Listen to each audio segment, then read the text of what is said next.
जय हिंद। स्वागत है आपका इंडियन न्यूज़ एनालिसिस के एक नए एपिसोड में। और एक बार फिर से हाजिर हैं आपके लिए कुछ महत्वपूर्ण टॉपिक्स पर बात करने के लिए। दोस्तों, पहले हम बात करेंगे तेजस मार्क 2 के बारे में।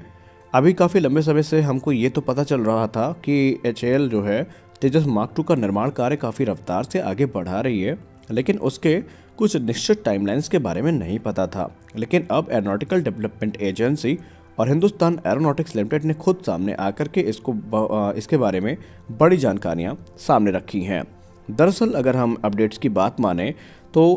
जो तेजस मार्क 2 की असेंबली वर्क है वो इसी वर्ष अप्रैल में शुरू हो जाएगी। और एरोनॉटिकल डेवलपमेंट एजेंसी ने एक अपडेट के माध्यम से ये बताया है कि फिलहाल तो उन्हें गवर्नमेंट से एडिशनल फंड्स की उम्मीद है और इसके लिए वो मिनिस्ट्री ऑफ डिफेंस से एडिशनल फंड्स की डिमांड भी करेंगे, ताकि आगे का जो कार्य है वो निर्विरोध रूप से आगे बढ़ता रहे। क्योंकि 2009 में तकरीबन इस प्रोजेक्ट के लिए 2431 करोड़ रुपए सैंक्शन किए गए थे। उस समय ये माना जा रहा था कि ये जो राशि है इसमें तेजस मार्क 2 का जो प्रोडक्शन काम है और ट्रायल्स हैं वो आसानी से पूरे किए जा सकेंगे। लेकिन अब ऐसा लग रहा है कि ये राशि पर्याप्त नहीं होने वाली है, क्योंकि अगर ये जो राशि है यह सैंक्शन ना की गई एडिशनल, तो तीसरे और चौथे प्री प्रोडक्शन तेजस मार्क 2 का जो निर्माण कार्य है वो बाधित हो सकता है। और अगर वो बाधित हुआ तो आगे के जो डेवलपमेंटल ट्रायल्स हैं वो भी ज़रूर बाधित होंगे और प्रोग्राम में किसी प्रकार की देरी का सामना ना करना पड़े,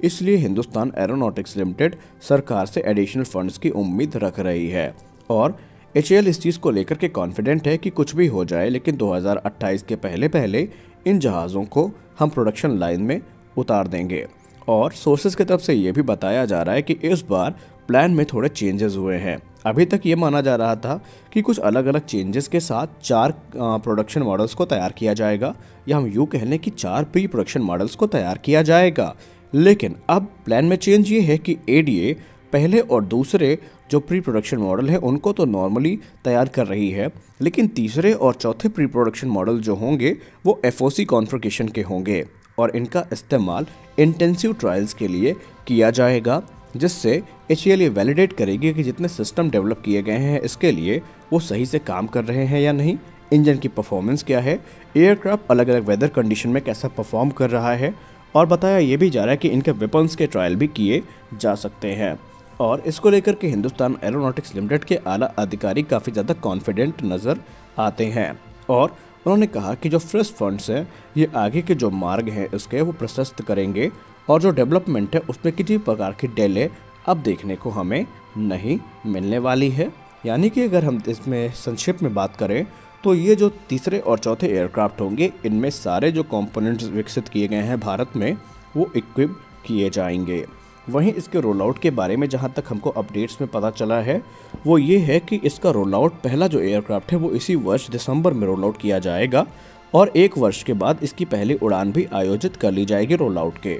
दूसरा एयरक्राफ्ट 2024 में तैयार हो जाएगा और बाकी के जो 2 एयरक्राफ्ट है ये 2025 और 2026 में तैयार हो जाएंगे। लास्ट के 2 एयरक्राफ्ट हैं वो FOC कॉन्फ़िगरेशन में होंगे और उनका टेस्ट भी उसी हिसाब से किया जाएगा। अब यहाँ पर जो इंजन्स हैं इस एयरक्राफ्ट के लिए वो ऑलरेडी भारत पहुँच चुके हैं और ADA ने 8 जनरल इलेक्ट्रिक 414 इंजन्स की डिलीवरी भी ले ली है और जनरल इलेक्ट्रिक के ऑफिसर्स इसी साल इंडिया पहुँच जाएंगे, ताकि जो इंजन का इंटीग्रेशन प्रोसेस है उसमें भारत की सहायता कर सके और पूरे काम को मॉनिटर कर सके और जहां भी भारत को ज़रूरत पड़ेगी वहां पर वो सहायता करने के लिए मिलेंगे। और इसके लो स्पीड टैक्सी ट्रायल को लेकर के कहा यह जा रहा है कि इंजन्स के इंटीग्रेशन के बाद जो लो स्पीड टैक्सी ट्रायल है वो इस वर्ष के अंत में नहीं तो अगले वर्ष की शुरुआत में किए जाएंगे और जो हाई स्पीड टैक्सी ट्रायल्स हैं वो 2023 के मध्य में किए जाएंगे और 2023 के अंत में इसकी पहली उड़ान को आयोजित कर लिया जाएगा। ADA को तकरीबन इसके अलावा 15,000 करोड़ रुपए और चाहिए होंगे,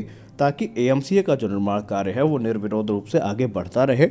और ADA ने इसके अलावा 13,000 करोड़ रुपए और मांगे हैं और वो हमारे ट्विन इंजन डिग बेस फाइटर जेट के लिए हैं, जो कि भारतीय नौसेना के लिए विकसित किया जा रहा है। और इस तरह अगर हम देखें तो एडिशनल फंड की जो बात सामने आई है तेजस मार्क 2 के लिए, उसकी राशि तकरीबन 5,000 करोड़ बताई जा रही है और HAL ने यह कंफर्म कर दिया है लगभग कि भारतीय वायुसेना 100 से 120 की संख्या में जो जहाज़ हैं वो खरीदेगी, ताकि जो अपनी कमिटमेंट है भारतीय वायुसेना वो पूरी कर सके। इसके अलावा HAL ने यह भी कंफर्म कर दिया है कि हमारे दूसरे फाइटर प्रोजेक्ट जैसे कि LCA लिफ्ट और तेजस का जो एक्सपोर्ट वेरिएंट है वो तैयार किया जा रहा है, उस पर भी साथ ही साथ काम शुरू किया जाएगा। और HAL को ये उम्मीद है कि आने वाले समय में भारतीय वायुसेना की ज़रूरत को पूरा करने में हिंदुस्तान एरोनॉटिक्स लिमिटेड पूरी तरीके से सक्षम होगी। तो ये कुछ महत्वपूर्ण अपडेट थी जो कि लाइट कॉम्बैट एयरक्राफ्ट और तेजस मार्क 2 को लेकर के आई हैं। लेकिन इसी बीच इंडोनेशिया से भी एक अपडेट सामने आ रही है जो कि काफ़ी महत्वपूर्ण है, और वो ये है कि जैसा कि कुछ दिन पहले से हमको ये अपडेट में पता चल रहा था कि इंडोनेशिया बहुत जल्द फ्रांस के साथ राफेल जहाज़ों की डील को साइन कर सकती है। लेकिन अपडेट में ये भी बताया जा रहा था कि इंडोनेशिया राफेल के अलावा जो F-15EX है और Su-35 है इनके तरफ भी जा सकती है। लेकिन अब इन सारी दलीलों पर खंडन लग चुका है, क्योंकि इंडोनेशिया ने आज फ्रांस के साथ तकरीबन 42 की संख्या में राफेल जेट्स का जो ऑर्डर है वो प्लेस किया है। लेकिन अभी ये कंफर्म नहीं है कि ये राफेल F-3R स्टैंडर्ड के हैं कि राफेल F-4 स्टैंडर्ड हैं। लेकिन उन्होंने एक बड़ी संख्या में ये ऑर्डर प्लेस कर दिया है, जिसका मतलब ये है कि अब वो अपडेट जिनमें यह दावा किया जा रहा था कि इंडोनेशिया F-15EX और Su-35 की तरफ जाएगा वो ख़त्म हो चुकी हैं। वहीं एक बड़ी अपडेट ये भी आ रही है कि आने वाले दिनों में फ्रांस का एक डेलीगेशन भारत के साथ भी एडिशनल जेट्स की बात कर सकता है, क्योंकि आपको बता दें कि भारत के MMRCA प्रोग्राम में जो सबसे प्रबल दावेदार है वो अभी भी राफेल जहाज़ माना जा रहा है। और हमारे वायुसेना प्रमुख VR चौधरी सर का जैसा बयान अभी तक आता रहा है उसमें हमको ये कंफर्म हुआ है कि बहुत जल्द भारत की मिनिस्ट्री ऑफ डिफेंस इन जहाज़ों की खरीद को लेकर के एक बड़ा निर्णय ले सकती है, क्योंकि जैसा कि आंकड़ा हमने आपके सामने एक बार रखा था उस हिसाब से भारत को तकरीबन अभी इनकी 6 स्क्वाड्रंस की ज़रूरत पड़ेगी अगर भारत 2045 तक अपनी जो 42 स्क्वाड्रन की क्षमता है उसको प्राप्त करना चाहता है तो। और माना यह भी जा रहा है कि अब राफेल के अलावा मुश्किल से ही कोई दूसरा जहाज़ भारतीय वायुसेना में जगह बना पाएगा, क्योंकि इसको लेकर के पूर्व अधिकारी जो हैं और डिफेंस एक्सपर्ट्स जो है वो एक ही सुर में यही राफेल को मत कर रहे हैं, यानी कि राफेल के पक्ष में वो जवाब दे रहे हैं। तो यहाँ पर उम्मीद अब हमको ये भी है कि भारतीय वायुसेना भी इन अलग अलग जो डील्स हुई हैं दूसरे देशों के उनसे सीख लेते हुए बिना समय बर्बाद करे एडिशनल राफेल जेट्स के ऑर्डर को प्लेस कर सकती है, क्योंकि जिस प्रकार भारत की हालत है, भारत 2 फ्रंट वॉर की स्थिति में खड़ा हुआ है। एक तरफ चीन और पाकिस्तान दोनों तरफ से भारत को दबाने की कोशिश कर रहे हैं। तो ऐसे में एक्सपर्ट्स ये मानते हैं कि भारत के लिए ये और भी ज़्यादा महत्वपूर्ण बन जाता है कि भारत बिना समय गंवाए जो जेट की डील्स है वो साइन करें, क्योंकि अगर ऐसा होता है तो भारत को कम समय में ये एयरक्राफ्ट मिलने शुरू हो जाएंगे और इस बार इन एयरक्राफ्ट को खरीदने का जो खर्चा है वो भी काफ़ी कम आने वाला है। तो फिलहाल की वीडियो में बस इतना ही, मिलते हैं अपने अगले वीडियो में, तब तक के लिए जय हिंद।